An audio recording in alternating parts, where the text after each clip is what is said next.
Elena Voss knelt on one knee on the scorched ground, both hands buried deep in the engine bay of a mud-caked Humvee. The sunlight poured down like fire from the sky onto the red, dusty earth, forging the air into something heavy, clinging to skin like damp cloth. No one paid her any attention. No one thought to.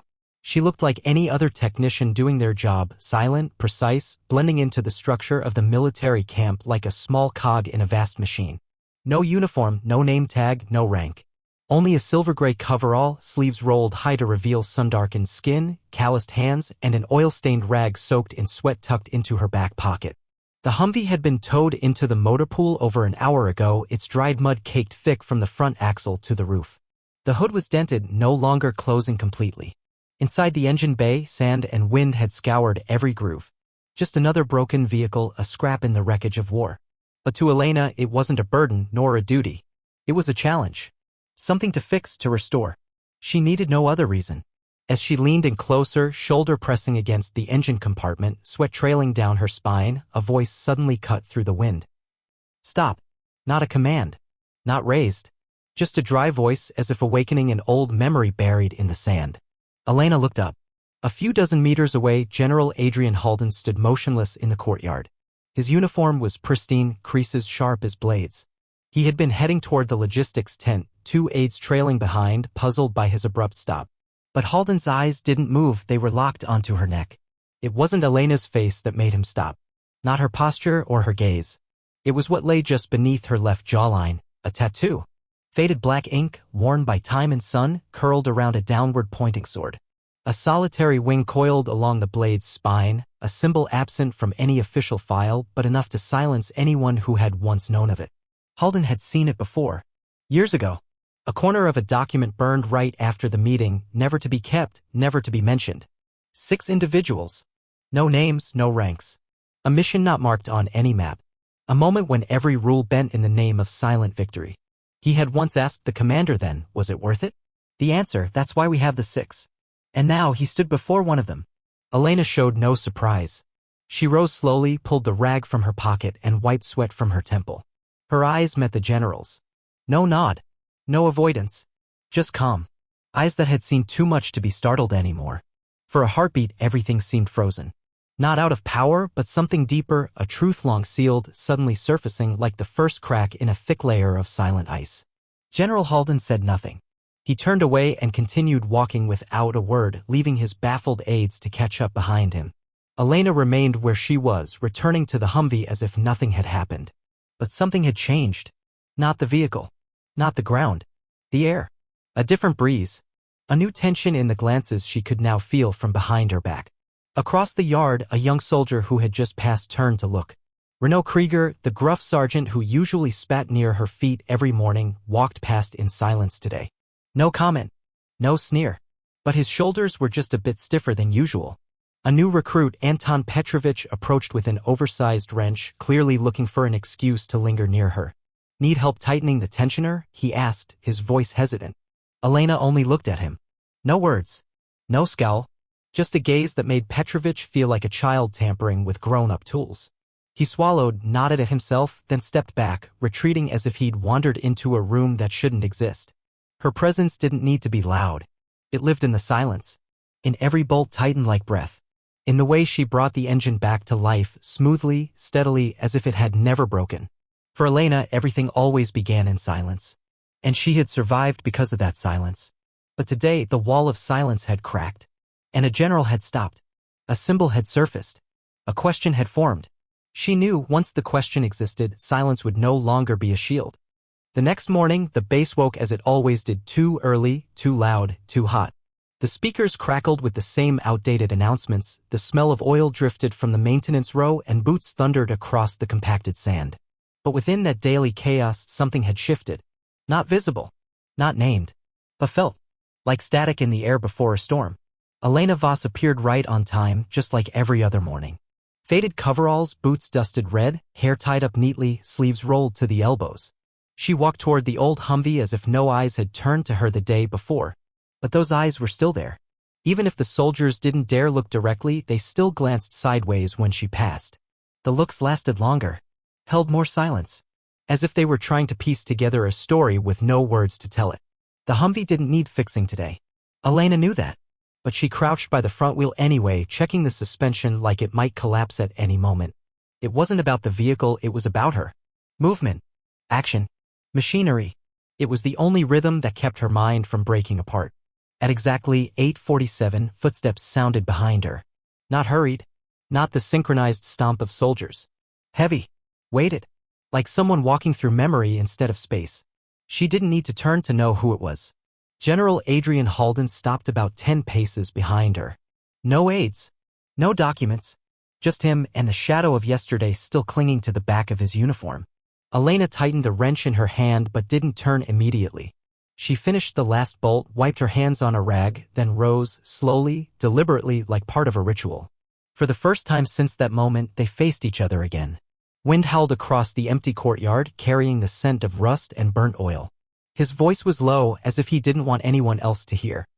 "I thought you were dead." Elena looked him straight in the eye. No nod. No denial. Just the dry weight of a truth. "They wanted you to think that." Halden gave a slight nod. Not a question, an acknowledgement. "You were the one on that hill?" Elena didn't need to answer. The faded tattoo beneath her jaw still lingered. The answer had already arrived the moment he stopped walking. He stepped closer, a single pace, hesitant, like crossing an invisible line. His eyes never left her. "I saw the footage. Just a piece. Grainy. No names. But I saw you run into the fire. When everyone else ran back." Elena said nothing. She looked at him, not with anger, not with sorrow, just with a silence heavier than any telling. Halden reached into his back pocket and pulled out a piece of paper folded in thirds. No stamp. No official header. Just a plain sheet, heavy as a fragment of memory. "Your name isn't in any database. No record. No service history. No ID number. You've been erased completely." Elena nodded slightly. "I know. I want to fix that." She responded immediately, voice sharp as tempered steel. "Don't." Halden froze. "Why?" She didn't flinch under his gaze. "Because I didn't come back to be remembered. I came back to disappear on my own terms." The air between them thickened. He looked at her for a long moment, then carefully folded the paper again, like closing the door on a past too heavy to bear. "I owe you," he said quietly. Elena shook her head. "You don't owe me anything. But you owe the ones who'll never get to stand here." Halden didn't reply. No thanks. No explanations. Just a slow, heavy nod filled with understanding. And then he did something no one on the base had ever seen. He stood at attention. Not out of protocol. Not out of rank. But as one soldier standing before another in respect. No one understood why. But those nearby began to stop what they were doing. A mechanic by the fence dropped a tool without noticing. A conversation between two officers near the supply shed was abruptly silenced. They didn't know what was happening. But they felt it. Because some forms of respect need no explanation. They simply are. And they bring silence with them. Elena did not return the gesture. She didn't need to. She simply stood there, oil-stained coveralls, sweat-slick hands, the sun catching on a tattoo like a scar that would never heal. No insignia. No name. And then he turned and walked away without another word. She returned to the engine. Tightened a bolt she knew had already been perfectly secured the day before. And when the engine roared to life flawlessly, she knew the silence had fractured.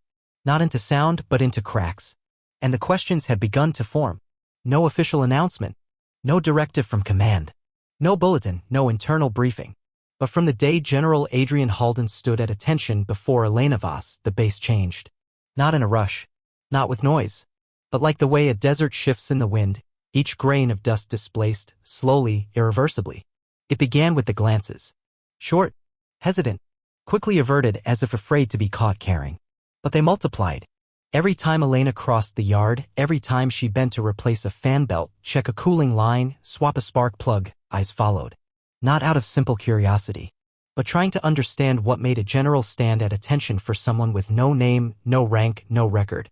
Renaud Krieger, the once sneering sergeant, now passed her in silence. Once he almost spoke, then didn't. His shoulders were still tight, but not with disdain.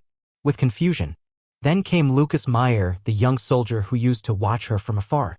One morning, he brought over a toolbox and sat quietly beside her. "Can I learn?" he asked, gripping a worn wrench. Elena didn't speak. She just nodded and slid the tools toward him. She didn't explain. Just worked each movement clean, steady, deliberate. Lucas watched without blinking, as if every turn of the wrench held a lesson. 3 days later, another soldier came. Then another. No one spoke loudly. No one asked formally. They just came quietly, bearing a wordless respect none of them had ever offered an unknown technician. One afternoon, while Elena was inspecting the rear suspension of the Humvee, she heard a soft clang behind her. She turned. On the wooden bench beside the concrete wall sat a small box. Inside, a brass plaque. Rough, unpolished, without ornament. Just words, hand-etched, steady. For the one who made the machines live again when no one believed they should. No signature. She picked it up, turned it over. Nothing on the back. But her hand tightened around it as if feeling the warmth left behind by others who had come to believe in her. That night, for the first time in years, Elena sat outside. Not in the workshop. Not beside an engine. But on the low steps behind the barack, looking at the night sky. She didn't see stars. Only the amber glow of floodlights and dust swirling in the wind. But in her mind, the stars were still there, like old faces, laughter buried under shrapnel and silence. A soft noise. Lucas Myers stood a few steps away, holding a half-unwrapped protein bar. He scratched his head, sheepish. I didn't mean to bother you. I wanted to say thank you. For everything. Even if I don't know what everything is. Elena didn't answer right away. Then she tilted her head and patted the bench beside her. Lucas sat awkwardly. She looked at him for a moment, then asked, Do you know the feeling when people walk past you like you're not there? Lucas nodded softly. I do. But not like you. Elena gave a faint smile, a whisper of wind across a cracked wall. Good. Because that feeling can kill you slower than bullets. The wind picked up. Dust scraped along the cement. Tomorrow. 6:30, third vehicle in the line. First time I won't be watching. You'll inspect it yourself. Lucas froze, then nodded quickly like a child given a secret to keep. Yes, ma'am. She turned to him coolly. I'm not your officer. He didn't flinch. Didn't apologize. Just smiled. No, ma'am. But I still respect you. This time, Elena didn't answer. She just looked toward the Humvee in the garage, the machine she'd repaired in her first days back. It didn't need fixing anymore. But tomorrow, she would still lift the hood. Because some things can't be fixed by others, not because no one else is skilled enough, but because only those who have been broken know how to put back together what seemed irreparably lost. And in every bolt, every connection, some part of her was being rebuilt too. Elena Voss knelt on the cracked, dry ground, both hands buried deep in the engine bay of a dust and mud-caked Humvee. The sunlight poured down like fire onto the military base courtyard, fusing the air to the skin. She wasn't anyone important. No name tag. No uniform. Just a woman in faded coveralls, sleeves rolled up, dark hair tied back, hands calloused from oil and time. She worked in silence, with precision, as if fixing a vehicle was the only way to survive. And it was. No one asked about her. No one paid attention. A few soldiers passed by, glanced at her, then moved on. To them, she was just a civilian contractor, part of the scenery. Not worth remembering. And that was exactly how she wanted it. Until he appeared. General Adrian Halden. He was passing through the courtyard with 2 aides discussing a logistics shipment when he stopped abruptly. Not because of Elena's face. Not because of her posture or demeanor. But because of a small, time-worn tattoo beneath her left jaw. A lone wing wrapped around a downward-pointing sword. Old. Unadorned. Stark. But unforgettable. He had seen it before on a classified document never meant to be retained. A symbol of a unit without a name, without records, known only as the Six. 6 operatives sent to do what no map acknowledged. Missions that did not exist. Elena looked up. Their eyes met. And in that moment, everything fell silent. Not because of power. But because he realized something that wasn't supposed to exist was standing right in front of him. Halden said nothing. He turned and walked away without a word. But the base had changed. The air grew heavier. Glances began to last a second longer. The invisibility Elena wore so well had started to crack. The next morning, she appeared early as usual. Still inspecting the vehicle even though the Humvee didn't need fixing. Tightening each bolt was how she kept her mind from splintering. But this time, someone stood behind her. General Halden. No secretary. No guards. Just him and yesterday's silence still lingering in his gaze. I thought you were dead, he said quietly. They wanted you to think that, Elena replied. He asked, You were the one on that hill? She didn't answer. She didn't need to. The tattoo spoke for itself. I saw that blurry footage, Halden continued. I saw you run into the fire while everyone else crawled away. I did the only thing I could, she said. When things break, I fix them. That's how I live. He pulled out a paper, a silent printout, no stamp, no heading. You don't exist in the system. No record. No name. I know. I want to fix that. Don't. Why? Because I didn't come back to be remembered. I came back to disappear on my own terms. Halden folded the paper as carefully as folding up a part of the past too heavy to reopen. Then he stood at attention. Not because of rank. Out of respect. And for the first time, the base paused. No one knew why. But everyone felt it. From that day, everything shifted. No one asked Elena questions. But people began to rise when she passed. They watched in silence when she worked. Young soldiers began bringing her tools, not speaking, just offering and learning by watching. One day, someone left a small, rough brass plaque on her bench. For the one who brought machines back to life when no one else believed they deserved it. No signature. But she kept it. A kind of wordless respect. From that initial silence, the base slowly began to turn around her. They no longer saw her as just a mechanic. They saw her as a symbol. Not official. Not easily defined. But real. People started asking about her. Only to be met with head shakes or strange silence. Higher-ups tried to trace her file, there was none. Reports were sent up, no replies came down. Until finally a short directive came back. Do not track. Do not pursue. Do not continue. The silence from command made it more terrifying. It was no longer curiosity. It was obsession. And eventually they stopped asking. They simply accepted that she was there. And she was something beyond identity or rank. One day Halden returned. He said nothing. Just set a small dark wooden box beside her, then walked away. Elena opened it. An old photo, 6 figures standing in the middle of a desert. No insignia. No ranks. Eyes steady but shadowed. Each bore the same tattoo. She closed the box. No need to keep it. No need to prove anything. I don't need proof, she said.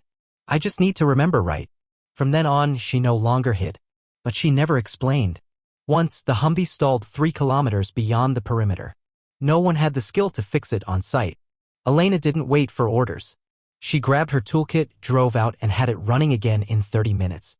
When she returned, someone had used engine grease to write 3 letters on the vehicle door. Voss. Not graffiti. Not a joke. Just recognition by hand. Elena didn't wipe it off. She left it. And from that day on, the vehicle was called Voss. Not long after, a new recruit asked Lucas Meyer. Who is she really? Lucas simply looked over at Elena, crouched under the sun, tightening a bolt. I think she belongs to the kind of people we don't have the courage to talk about anymore. One night, someone slid a note under her door. Are you still alive? Elena burned it. Not out of anger. But because they weren't ready for the answer. She was alive. But not in the way people usually mean when they say it. She lived in the steady roar of engines. In the heat of steel. In every machine she brought back when others had already given up. She lived with no name, no rank. And that, after everything, was enough.